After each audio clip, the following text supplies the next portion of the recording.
Hello and welcome to episode 138 of Tom's Hirschsprung's podcast. I'm delighted to welcome back after around, I think it's about a year or so since we last spoke, and we're in a very different circumstances from where we were last time.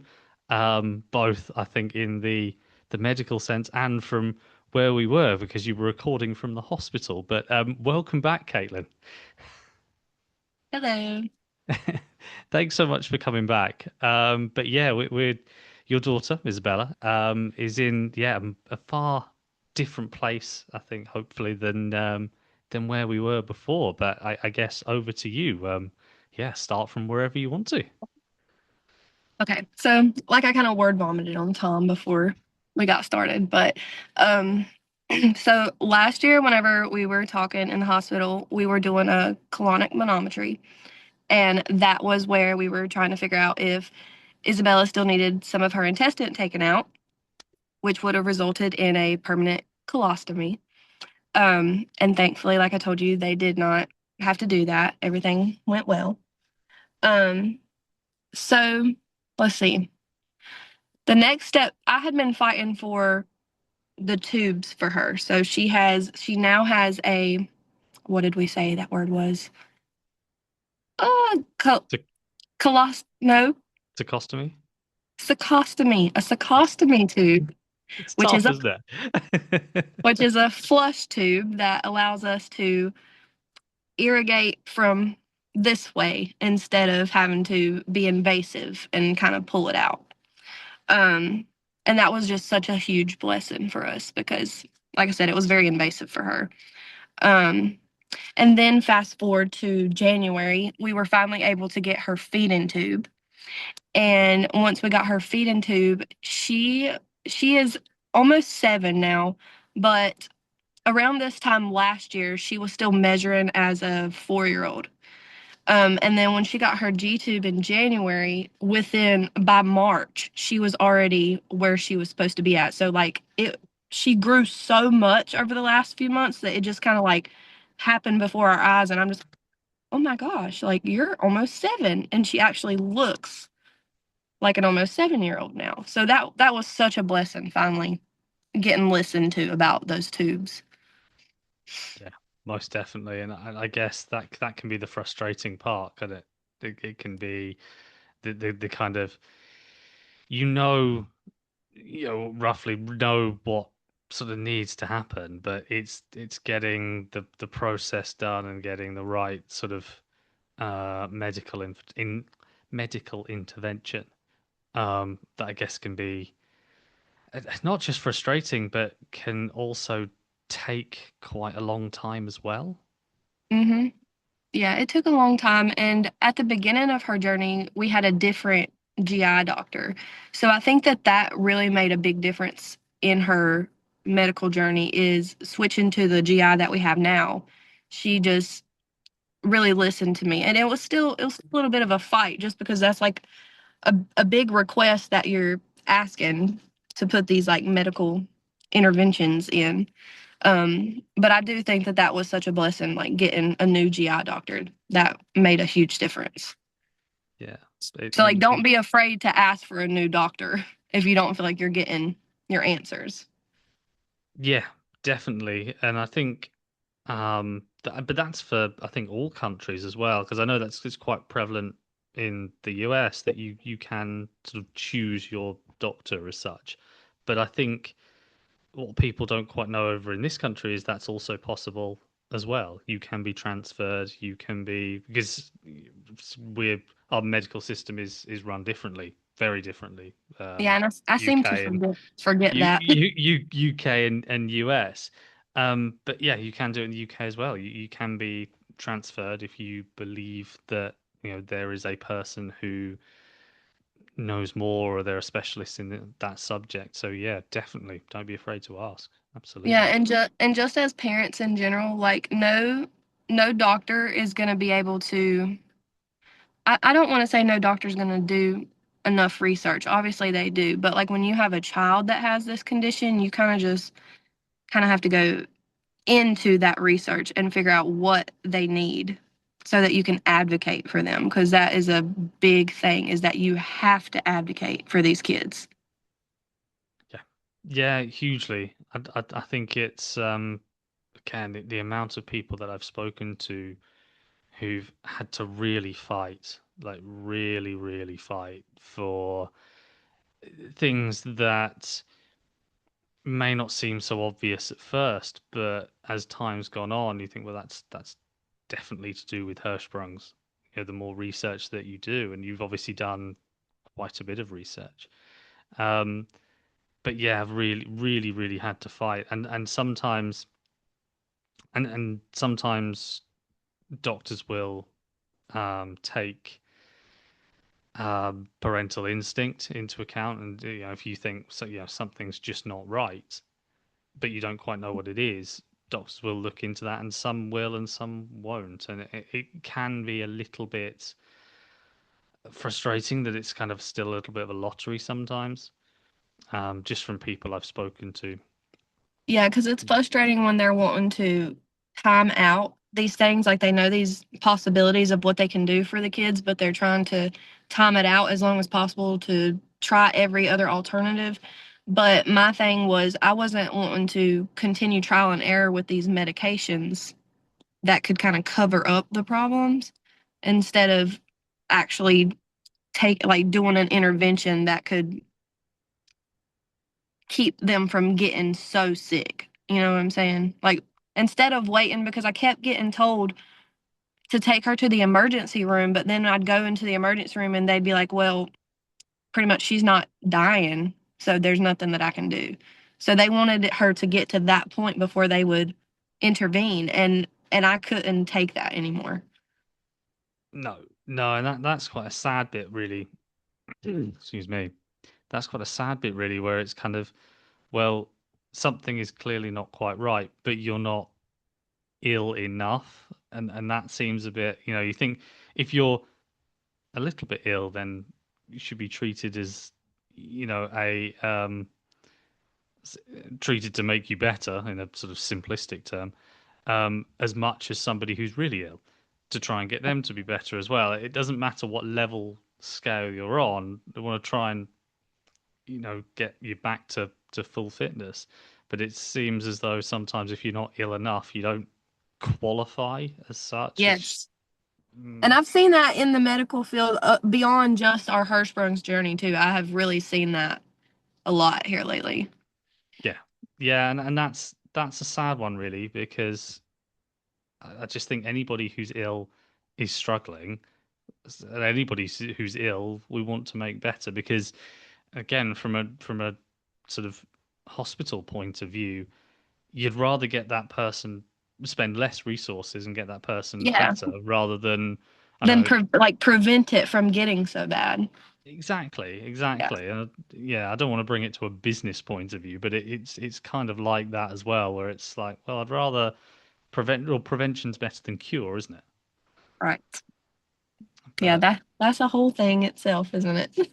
definitely, definitely is. But yes, so back to Isabella and how she's getting on. You said she's 7 now. It is growing and doing really well with her sarcostomy.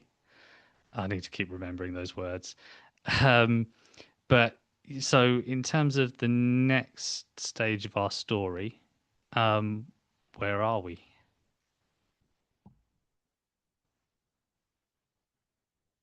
now?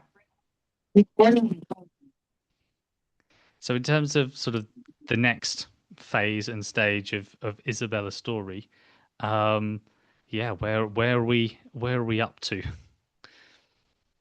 Um, so another thing that I wanted to touch on with the feeding tube is that, so this time last year she wasn't really able to play outside, and even now we still kind of have those issues, but because we have that G tube, now I can put fluids through her G tube so that she doesn't get overheated and pass out or have seizure like activity like she was having last year. So that has also like played a big difference, and something that I think a lot of Hirschsprung's parents should look out for, because I wasn't aware of that until last year when she got about 5 years old did I start realizing that that was happening. So, yeah, I just wanted to touch on that too, that Mhm. the G tube has just been such a blessing in not just helping her gain weight, but also being able to get them fluids to her. Yeah. Yeah, no, it's something that I didn't really recognize until maybe a few years ago, that dehydration is massive for just anybody with Hirschsprung's, not just children with Hirschsprung's, but Hmm. anyone, because we are missing, again, no matter how severe your Hirschsprung's is, whether you're missing a little bit, whether you're missing a lot, um, you are still missing part of your intestine, and your intestine obviously absorbs water and holds it and whatnot. So because we're missing that part, we are naturally going to need more water to replenish Hmm. everything, especially if you are active. And if you're running around, like you said, playing outside, doing sports, doing whatever, you are going to be losing more water. So yeah, that's something that really probably should have occurred to me a lot sooner, but just didn't. But it's, yeah, something that is so important in children with Hirschsprungs. Right. And like I said, that was something that I had found out from our new GI that, and that I didn't know when she was a baby, that Hirschsprung's kids or Hirschsprung's people in general have to take in way more water than just like regular colon Regular people. people, normal people. I don't, you know. And even so with me, like I get dehydrated, so I can't imagine how it is for her, you know?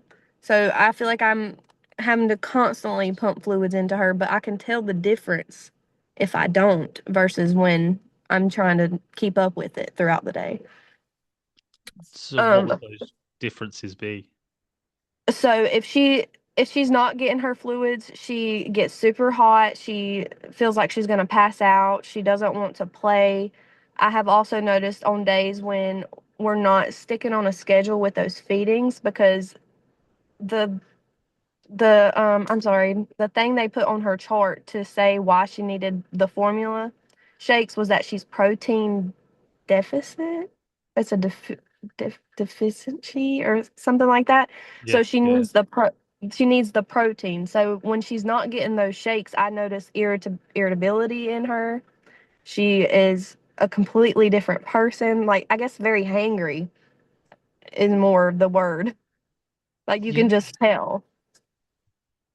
yeah. That's interesting. I mean, I guess it makes absolute sense that dehydration or lack of protein or would do that to somebody, because yeah, the mood would change, and because you are sort of, I guess as well in the summer, you are kind of overheating as well. So Hmm. it's, yeah, it's something I keep thinking about as well, obviously with temperatures getting higher over the summer, that we do obviously need more water than most people Hmm. to stop getting dehydrated. So it's, And yeah, electrolytes, like not even just water, but also the electrolytes. yeah, yeah. Yeah, it is a big thing. It is most certainly a big thing. Diet and making sure that we have everything we need is, yeah, is very big for people with Hirschsprungs. Very big. Yes. And so now I do feel more like her nurse. I mean, obviously I'm her mother and I have to tend to her regardless, but the amount of medical needs that she has throughout the day, it is also like another full-time job pretty much, because I'm running 3 feedings a day, 3 to 4 fluids a day, and then we do a flush at the end of the day. And I do feel bad that she has to kind of be hooked up to things throughout the day, but it doesn't change her personality or anything. Like nobody can even tell on the outside. They wouldn't even think that she had anything going on. Yeah. No, but that's so good to hear. Um, because it's one of those things, Hirschsprungs, isn't it, where if you were to have 10 people in a line and say pick the person who has Hirschsprung's, you couldn't. You Yeah. know, we don't, apart from possibly scars, or stomas, generally, or maybe sort of tubes and whatnot, but generally you can't tell who has Hirschsprung's and who doesn't. Right. Which I guess is a good thing in a way. I think it's a pro and a con because Mm, I kind of have to hover over her, especially whenever we go out into public places. Like, say, we go to church events now, and I can't really just let her go. I have to be there with her because nobody's going to think about that. Like, they were riding horses one day, and I had to keep reminding everybody, hey, don't try to just pick her up like a regular kid. Like, she has tubes right there. So I would say it is a pro and con. Like, I'm glad that nobody can like point it out to hurt her feelings or anything, but also I need people to be aware that they are there. yeah, for sure, for sure, and it is, and it's also, I guess, creating awareness within sort of the sort of, whether it be close family or community or friends or whoever, just being aware that, if this happens, then we need to do this or whatever, and I think that's also important as well. Yeah, I think it's important for families of people that have anybody in their family that has Hirschsprung's to be supportive and be there because another thing that we have personally struggled with is that I think that anybody would is that that family gets kind of scared of these medical interventions and they're not really able to help. So it kind of all falls on mom and dad, which it's fine, but also I think that families who have awareness of how hard it is to do that with no support and to like not be so scared of it because once you get the hang of it, it's not as scary as it comes off.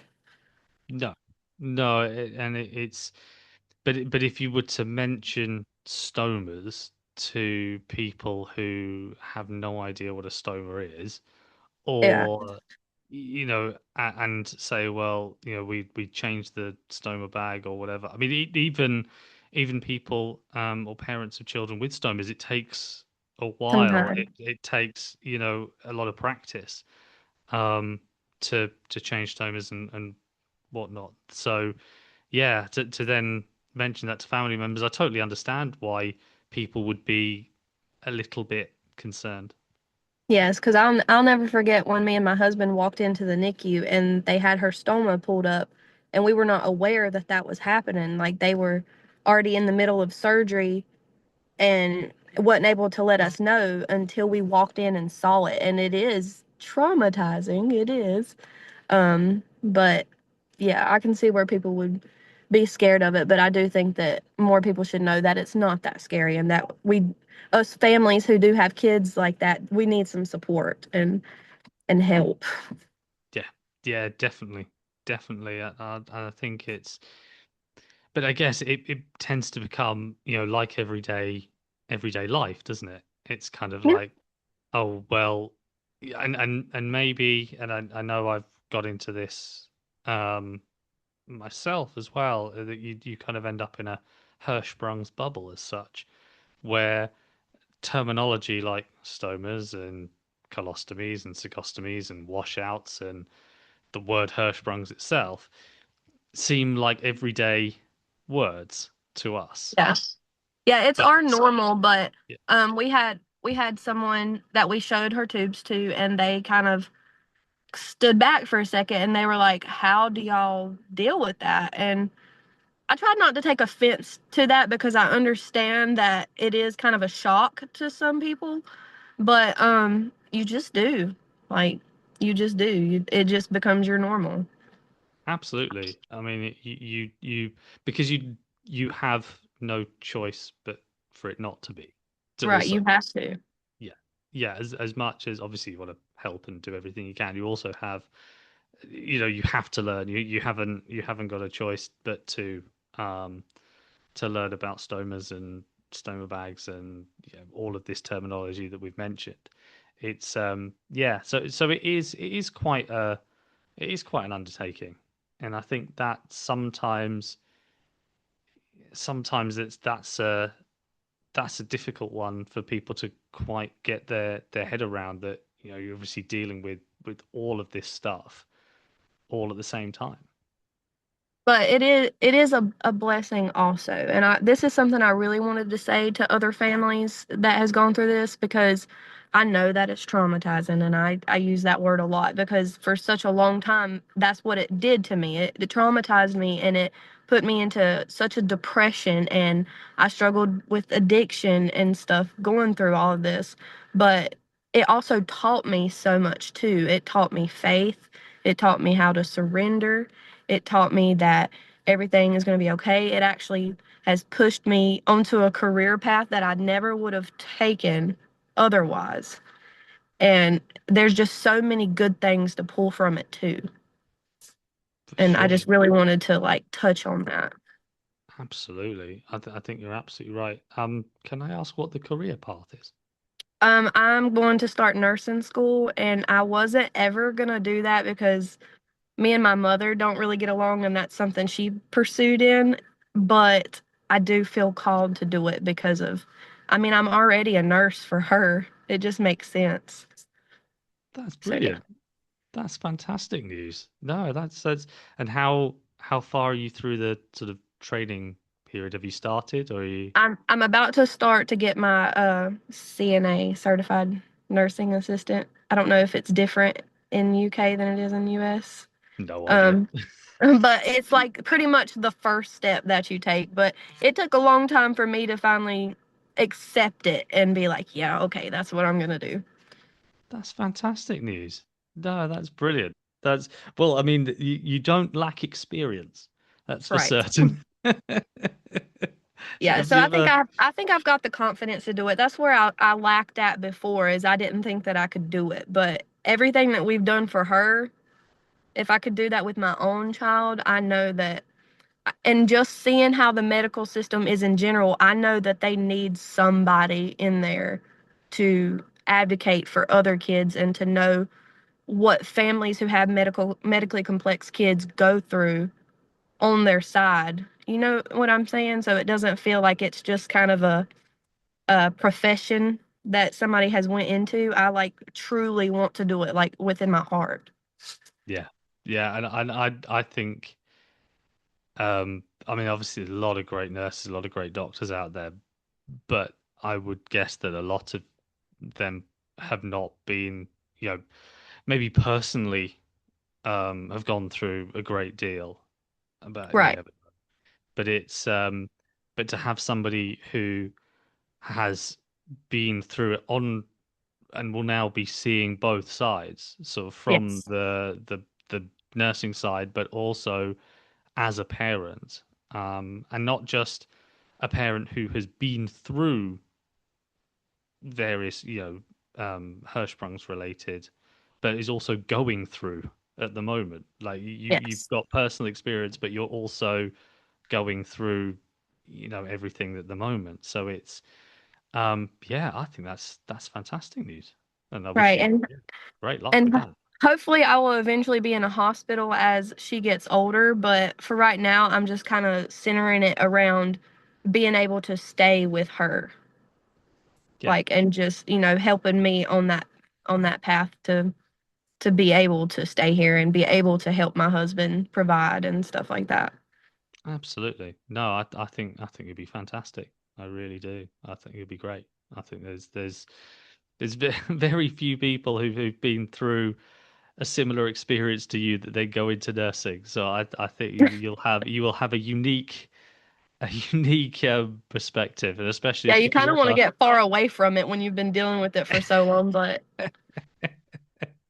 Yeah, I get that, but it's, I guess if you ever have a patient with Hirschsprung's, you'll know you'll know exactly what to do. But there's another point you made there which I want to touch on as well. That I know is really really important to you, and me as well. Is faith, really really important, and I think I do have quite a few people who come on here and they do talk about faith and how important that is to them, especially when their children or family members are going through a really difficult time. Um, what I guess how to phrase it, but what does faith sort of mean to you? Okay, so when we talked last year, I was kind of I have always believed in God. But like I said, I got kind of lost in my depression and addiction there for a little while. And I feel like before it got way too bad, which is actually probably about 6 months before me and you talked last time, I feel like God kind of came and pulled me out of the trenches, so to speak, and just showed me so much. And being able to actually surrender Isabella's health to him showed me so much because I had been fighting with my own strength for so long and nothing was happening. And she kept getting sick and we kept getting into the hospital. And it was because I was trying to have that control myself. And so once I went to that chapel and I prayed the best that I could and everything just kind of went in like puzzle pieces after that, like not just with Bella, but everything in our life. It just truly amazed me and I have to give all the glory to God because I would not even be here anymore if I did not feel that presence in my life. Yeah, yeah, and I think it, means faith means so much to so many people that I come on here, and I know that everybody's individual in that sense. Um, but I think there are a lot of people who do, like you say, surrender over, and I think that it is, yeah, I think it's incredibly important to so many, um, but so good that it's, I want to say it's working. I don't. That's a terrible phrase, but you know what I mean. Yes, I know what you mean. Yeah, I just can't think of a way to phrase it any better. Um, but it's yeah, but that's so good to see, so good to see as well. Um, and then again, I guess we pick up again on Isabella, and how she's coping and getting on. Because obviously with being 7, she'd be sort of like primary school age. Yeah, so Um, she'll be 7 in December, but we do homeschool her. yeah, yeah, So life is a little different with her. I do see a comparison between her and like the little girls that she's grown up with that we had a bow business when she was a baby. So we knew a bunch of the little girls that were born around the same time that she was. And watching them all grow up and knowing that Bella has medical needs and Bella is at home and and these kids are able to go to public school and they're able to go be involved in all these sports and stuff and they're able to be around other kids.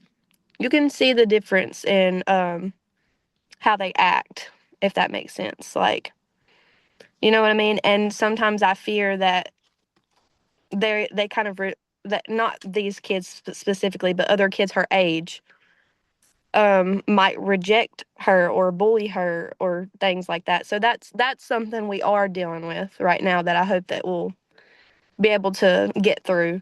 And last year we tried to put her on the cheerleading team and the coordinator at the time was not accommodating for her. And so we ended up just pulling her out so that I didn't go to jail and flip out about it. But a year later, now I see why God told me to chill out about that because now she's gonna get to cheer this year, and I'm gonna get to be there with her. And but that's just something that we're dealing with now, and hopefully I'll be able to give you an update on that later on of how we managed to deal with that part of all of this.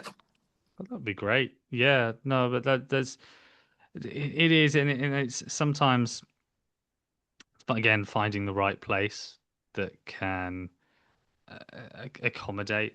Again, it's having been in that teaching world, coaching world myself for over a decade. I taught many children with many different medical needs, and maybe it was because I had medical needs myself that I was more sympathetic and would always do absolutely everything to include and to make things as accessible as possible. Um, but maybe sometimes if you haven't been through that yourself, it can possibly be, I don't know, you should always try and make things accessible, but if you haven't been through that yourself, it can possibly be a bit like, oh, I'm scared of what to do, and oh, I don't want to do the wrong thing, so I'll just do nothing. You know, Yeah. and you do. I had seen that before with people who have medical needs, you know, in various schools and clubs and whatever, where there are ways of, you know, including people without making them feel overly different, without making them feel uncomfortable. Um, but I guess there are potentially some coaches, teachers who they just don't know. They just don't know, so they just don't do anything. Yeah, and I think that something else that I have noticed is a lot of the time whenever I'm trying to involve her in something, I'm not really asking anybody to do anything for her, more just kind of letting me hang out and be there just in case. But I feel like a lot of people get annoyed by that. They don't really like feeling intruded on or whatever. And that's something that I wanted to touch on because I don't want other medical parents feeling like they're being excluded specifically because there's a medical issue. A lot of the time, what I've noticed is that it's that these organizations don't really want somebody on the inside viewing how they treat the kids in general. That's something that I have picked up on recently. Yeah, and that's a shame as well because I was always fine with people watching my sessions, absolutely fine, because it's one of those things where you go, well, of course you can stay, you know, and watch and learn and Yeah, whatever, and watch your child have fun and all of that stuff. Because if you start excluding people and parents, and obviously you don't want, you know, parents being involved in the game and trying to overtake, and but of course you yeah. wouldn't do that. Um, but yeah, yeah, it's one of those you think, why not, rather than Yeah, that's kind of where yeah, you have to use discernment because it's not always like that. Like you said, most of the time people are like, yeah, of course, like please hang out. But I have noticed that a lot here lately, and it made me feel like it was just because of her, because of what she had going on, they were treating her some type of way when it really wasn't that. It was kind of beyond that. yeah, yeah. That's a shame. That is a shame. But hopefully, she's found. She said she's found a new cheerleading Yes, so club. we're involved in church now, and she's gonna cheer, and we homeschool, and hopefully hopefully all that will trickle out, you know. We won't have Yeah, to deal with any like bullying or anybody making us feel some type of way about it anymore. no, no, and sometimes it just takes that change of environment, you know, Right. and sometimes it's you know there is an environment where you know everybody's accepted and etc. And sometimes whether in the other environment it's just ignorance or whether it's you know people just being nasty for the sake of being nasty or just not knowing what to say so they just say something horrible, you know, whatever it may be. Sometimes that change of environment can work wonders. Yes. So I really hope that. I really hope that. Um, but then, so starting or doing cheer practice, doing various activities, which is really good to see. Because I think one of the things, especially that I do a lot on this podcast, is showcasing whether it be you know adults mainly, but showing people that you know you can achieve you know really great things. Sometimes the path you take to get there will be different. It may be a bit more winding. It might not be such a straight road as others, but you can still achieve, you know, really great things. So that's really good to see that, Isabella's the same, and really good to see. Obviously, you've got sort of the same attitude as well. That it's all about what you can do rather than what you can't do.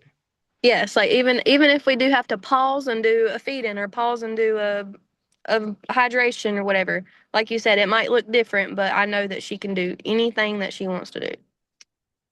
Exactly. Exactly. And that is so good to see because it's very easy sometimes to go, "Oh no, I can't do that because I've got this," or I don't not necessarily I can't do it, but I don't want to try because I might fail. Yeah. Or, Or it requires more. yeah, or my stomach might leak, or things like that, which is again totally understandable. Um, but really good to see that she's giving so many things a go, which is brilliant. Yes, I was very scared about her swimming with these tubes, but um, a year later we finally did it, and she's been doing great. She's been doing great with it. So we don't cover it up or anything like that. She's good to go. Excellent. What was the sort of, I guess, main concern with the swimming? If people have children with tubes and a bit worried. So the doctors told me that their only concern with it would be if it leaked out. So that's when you would want to cover it. But we usually swim in a private pool, so we don't take her to community pools or anything. I think that would be my only thing is thinking about all the stuff. But they did tell me that if anything got inside that way, that it would be the same as if they would have swallowed water by mouth like any other kid would do. So it's really not a concern except for whenever you're in the healing stages of it, obviously. Yeah, yeah, that makes sense. But no, again, really, really good to hear because again, it's one of those things where you think, oh, can I try this? Can I do this? Well, I'm not sure. Yeah. But like you say, and you obviously do a lot of research and you do ask questions and you do say, okay, we want to do this. Um, can we? And if we can't, well, is there a way around it that we can? Are there provisions we can put in place that we can?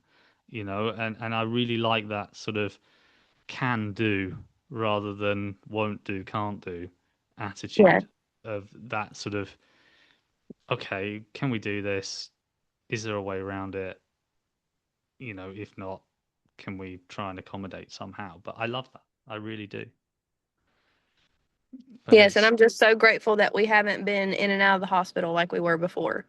yes, yes, like we said, I think at the very beginning, we did our first one from the hospital, didn't we? I Hmm. think that was yeah, I think that's the only episode. No, there's only been two episodes I've done from the hospital. But yeah, no, it's so good to see that she's home and she's happy, I take as well. Hmm. Yeah, Yep, she's fantastic. thriving. That's brilliant. That's really, really good. And I guess as we sort of come to the end, the future, I guess, is a question I tend to ask a lot. And sometimes it's difficult. Sometimes it's a difficult one to answer for people because it's just, well, I just don't know, So, um, but in terms of both medically and non-medically, you said she's thriving, doing really well, which is great to see, doing activities, which is wonderful. Um, I'm guessing obviously you want just more of that for her. Yes, I'm hopeful that she does good with this season of cheerleading and that she doesn't get too overheated or feel any type of way about it. And I mean, I guess that's really all we're at. Oh, and right now she is a little bit behind in school, but it's going to be okay because I know that now that she's all situated, I'm hopeful for the future that she'll be reading on level and all that because there is sometimes delays in a lot of areas that we wouldn't expect. Like Yeah, there's a lot of, and I don't want to embarrass her, so I won't go into all that. But there is quite a few areas where she's a little bit delayed, but you wouldn't be able to tell from the yeah, outside. yeah. But again, it's one of those things that's, I think perfectly understandable because in and out of hospital the whole time, you're not going to Right. be able to catch up on everything that all the other children are doing because you're having surgeries or you're having procedures done. So I think there are, especially with a lot of children who are in and out of hospital, there are going to be slight gaps. I think Yes. that's just that's not necessarily something you can avoid, really. Right. It's definitely not. So I guess for future, we're just playing catch up. Yeah, yeah, yeah. But seeing as she's thriving now and doing really well now, hopefully in the future that she'll be catching up and won't be an issue. Right. But yeah, no, excellent. Well, I wish you all, Isabella, yourself, the rest of the family, all the happy, healthy future. No Oh, more and hospital stays. also we were blessed with another baby since I talked to you as well. Yes, of course. Congratulations. I did see on TikTok. And everything went Congratulations. beautiful and perfect, and it's so amazing. And that was another thing about Faith I wanted to say. I'm so blessed because I want to think that I like that I'm a good mom, and I'm trying my best to be a good mom, but there was times where I was not the best mom at all, being lost in depression and addiction, and I wasn't, and I didn't deserve another chance to do it again. And that's why such a big I'm a big fan of God, and I'll talk about it all day long because I just cannot believe that He gave me that grace and blessed me with another opportunity to be a mother again. Absolutely. But congratulations. Because that's wonderful news and all going well with your new baby. Yes, and I only remembered because I probably need to get back in there to her now. Right. Yes, we will wrap up. But no, thank you so much for coming back on. It's been great to chat to you again. And yeah, if there's any more updates, feel free come back on and we'll probably do this again in another 9 months or a year's time. Yes, of course. Thank you so much. Thank you very much.